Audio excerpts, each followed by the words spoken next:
Okay, welcome back to another YouTube video. My name is Jay and I'm going to be your host for the next couple of minutes that we're going to spend on this video. As you have seen already on my title, the MacBook Pro 2012 versus the MacBook Pro 2015.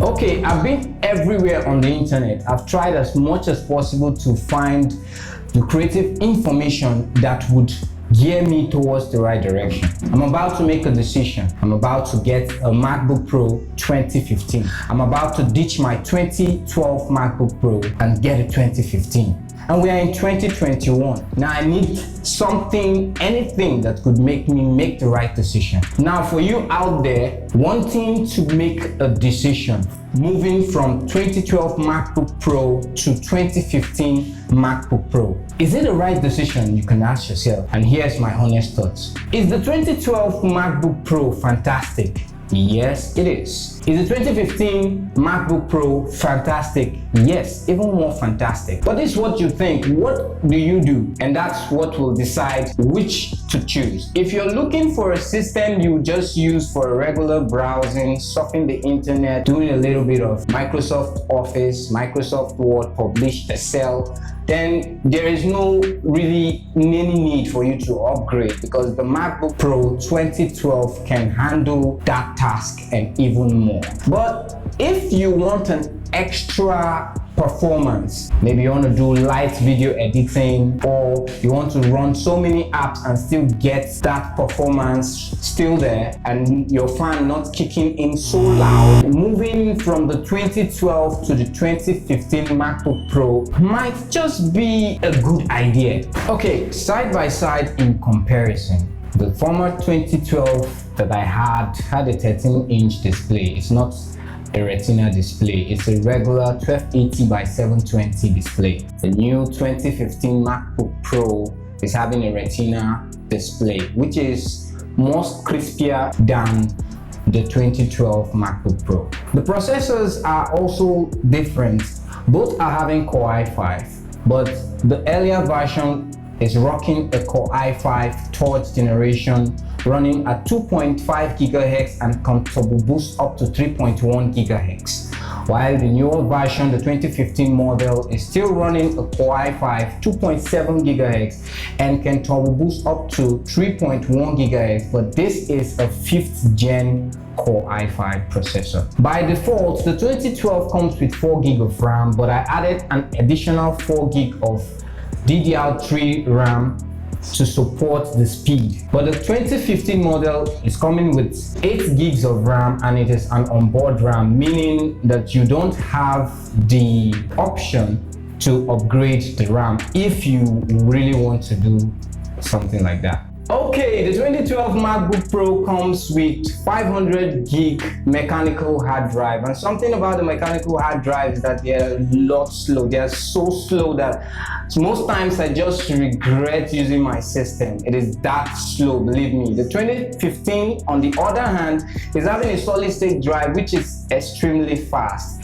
Although they are very expensive to acquire, but that is the trade-off for speed. If you need something that's very fast, you should use an SSD. I could easily upgrade the 2012 hard drive to an SSD, but that would also be a SATA SSD compared to the M.2 SSD found in the 2015 model of the same MacBook Pro. 2015 happens to be the last MacBook Pro that really gives you an open option for upgrade of the internal memory. So by default, the 2015 are configured with 128 gig SSD, 256 gig or 512 gigabyte SSD according to how much you're paying. The 2012 MacBook Pro weighs 2.06 kilograms, while the newer versions weigh 1.58 kg. Okay, both models are rocking Intel graphics card. The first one is having Intel Graphics 4000, while the earlier version is having the Intel Irish graphics 6100, which is better in performance than the earlier model. Okay, when it comes to camera, nothing new is happening there, since even the 2020 model is also having 720p HD front-facing camera. Please, Apple, upgrade this. It's just the same every year. And believe it or not, to 2015 is still having the same crappy 720p HD camera from Apple. Never gets old. I wonder why they're adding the HD. I can't even remember when I used the 720 on a camera. The new MacBook Pros are having no ports. And if you are like me, I love ports a lot, and you don't want to be carrying all of those dongles around from here and there, you still want to use your old USB type A cable, you should definitely see this as an advantage, as the 2015 and the 2012 both are having a type A USB port, also Thunderbolt, HDMI ports, and so on, even a headphone jack. Not wanting this video to be too long, I'm just going to drop all of the specs down and scroll it for you to see. You can feel free to pause the videos and see every other spec in comparison with the 2015 model.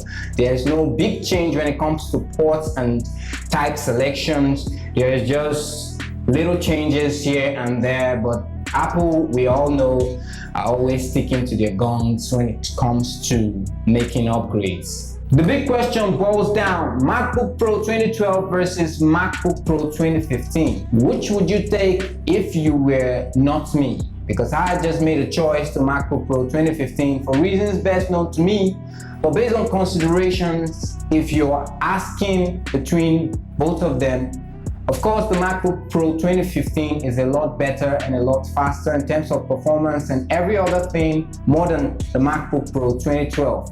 But if you're not doing the same upgrade for the same reason I did, then you might not necessarily need that. All you may need is to change the mechanical hard drive inside of the MacBook Pro 2012 to a SATA SSD and you are good to go. But if you want to go for extra performance and extra oomph, then you may need a MacBook Pro 2015. Alright, wrapping it up, it's not a yes or no answer, it's based on choice and based on what you need as a person. By the time I'm saying this, I really don't know how long this video is going to be, but I hope you found something that would solve a problem for you. And if you're here new, you've not subscribed, consider smashing the subscribe button. Click the notification bell to receive more updates when new videos like this drops. And also like this video if you like what you've heard, and also comment, react down below if you have anything in your mind you want to lay out. And until next time, same channel. Peace out.